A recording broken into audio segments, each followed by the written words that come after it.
Hello everyone, welcome back to the channel. It's Sports Chambers. Today we're not exactly talking about sports though. It's not a normal episode, as you could well understand, because we're not in normal times. Jamaica is in crisis after the country was ravaged by Hurricane Melissa. Images flashed across the globe, chronicling a story of destruction, a story of devastation, a story of desperation. And it is so difficult to watch your fellow countrymen and women essentially suffer, struggling to figure out where they start, how to begin the rebuilding process, asking themselves the question, where do we go from here? It has been extremely difficult to watch.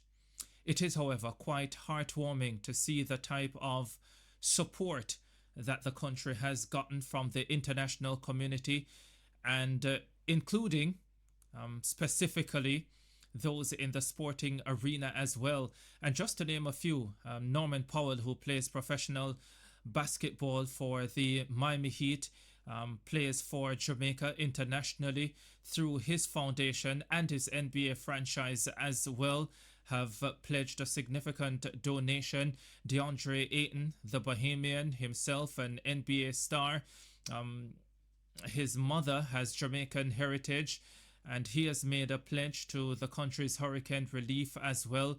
Members of the Major League Baseball community, members of the American football community, and many others. Because just remember, every donation helps, every act of kindness can help in helping a family start over, in helping a family survive, in helping an individual survive. And I know there are many of you who also want to donate. I have to caution though, because there are a number of, let's call them hurricane relief scams taking place. And so you have to be extremely careful. Ensure that you do your research before you donate, before you give of your resources. Ensure that the entities that you are giving to are legitimate entities. Of course, there is the website set up by the government of Jamaica, that is supportjamaica.gov.jm. And the Minister of Information, incidentally, Dana Morris Dixon, at the launch of that website, was speaking to the type of scamming that they have already heard about. Let's listen to her, because this is an important warning for those who want to give to Jamaica's hurricane relief efforts. We've already been made aware of some nefarious individuals trying to collect money on behalf of Jamaica. We remind you that this will be the official site. If it doesn't have .gov.jm, it is not legitimate. It's not an official government of Jamaica site. And so it will be supportjamaica.gov.jm, and it will be our online platform developed by the government of Jamaica to mobilize support, to channel relief and coordinate recovery efforts in the wake of Hurricane Melissa. Information Minister there, Senator Dana Morris Dixon, just urging those who want to give to Jamaica's hurricane relief efforts to be careful. There are some other entities to which you can donate to. Jamaica Red Cross, American Friends of Jamaica. There's also United Way of Jamaica, and that's just to name a few. There are, of course, other entities. Just ensure that you do your research and that the entities that you are giving to in this, in the name of hurricane relief, are trustworthy entities. And that you are very sure of that. And if you are in doubt, there is always the government website that you can go to. As I said, Jamaica is in crisis. It is a tough time, and I know that this is a sports channel, but it's so difficult to think about sports and to think about the restart of so many of the local events that we have come to love. And in another episode, we will talk about okay, when will be the right time for us to resume some of those activities? Schoolboy football, the Jamaica Premier League, two of the main ones, because those were ongoing football competitions in the country. But at this stage, when you see the suffering that is going on right across the country, it is hard to think about that at this stage. And I know as well that the western parishes, we're talking about St. Elizabeth, Trelawney, St. James, Hanover, Westmoreland, have been most affected by the passage of Hurricane Melissa. Um, but the impact goes so much wider. When you think about, for example, individuals in the diaspora who have not heard from family members since the passage of Hurricane Melissa, who are struggling to get through each day, who are fearing the worst because they have been unable to communicate with their loved ones back in Jamaica, and they just don't know what is happening. And when they watch television or on social media and they see the type of destruction that is happening in the West, you can understand why they are so fearful. The death toll has been rising, and that as well is a concern. And as the authorities get deeper into these communities, I mean, who knows what they're going to find? Who knows where the death toll will actually end up? And even from a sporting standpoint, there are so many sportsmen and women.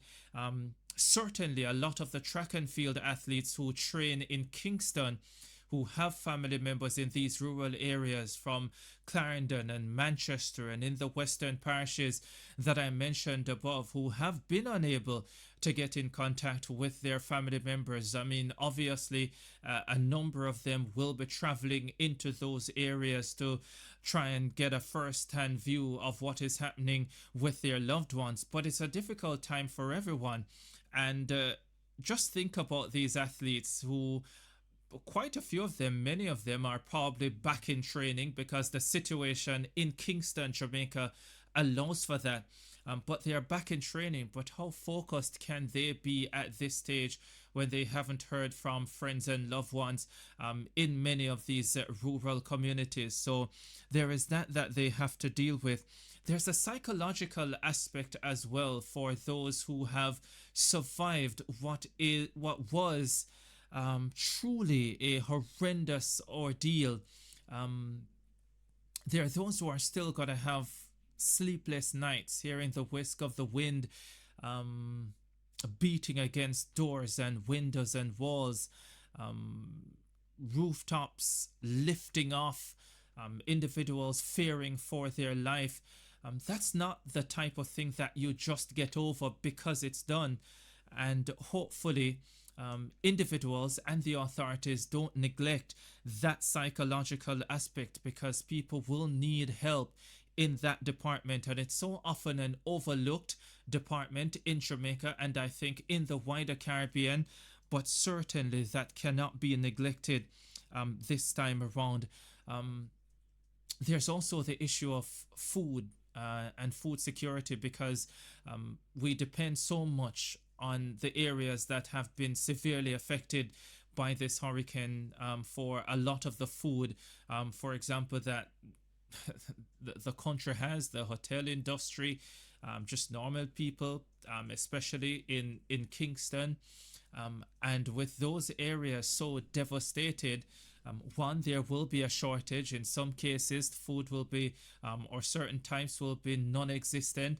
And where they are available, the prices will be significant. Already, prices are doubling for a lot of food produce, and this is only a few days on. So the impact goes far and wide, and yes, all of Jamaica is and will continue to feel what has happened coming out of this disaster, coming out of this devastation. Um, and I know we are a resilient nation, but even with the greatest of resilience, we all have to admit that we are in a crisis. The road back is definitely going to be long, and it's not going to be linear. There are going to be ups and downs, and we're seeing it already, because even with a lot of the support that is coming in, we are getting reports of looting, of robbery, individuals trying to bring in relief items into many of these communities, and they are being held up and robbed.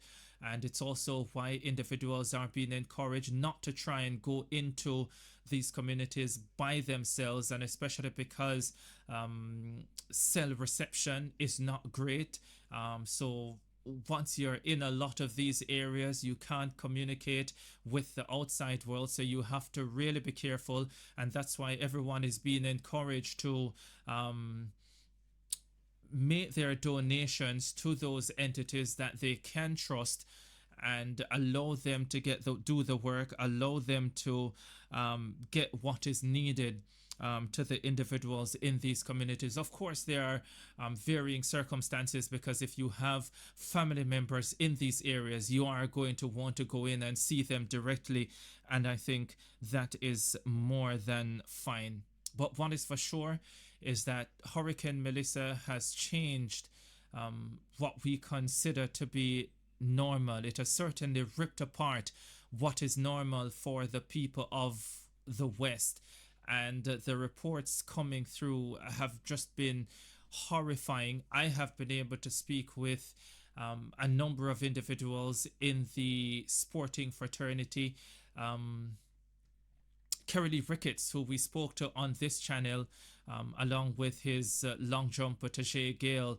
Of course, Kerry Ricketts lives in St. Elizabeth, and his training group is at St. Elizabeth Technical High School, and individuals have seen their destruction for Stets.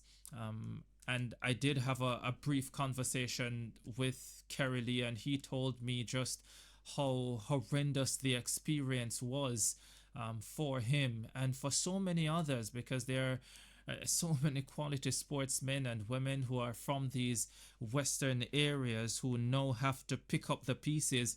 And again, in future, we'll have deeper conversations about how all of this will impact our sporting sector, will impact potentially the performances of a lot of the athletes who are based in that part of the country. And we'll have that deeper conversation about when will it be right for sports to resume in this country, and especially at the local level. But I'm not sure that now is the time for those types of conversations. And yeah, save a thought in the meantime, by the way, for other Caribbean countries affected by Hurricane Melissa, Cuba, Haiti, among those, they too going through an extremely difficult time. But you know what? They say unity is strength. I say we need all of that strength now more than ever.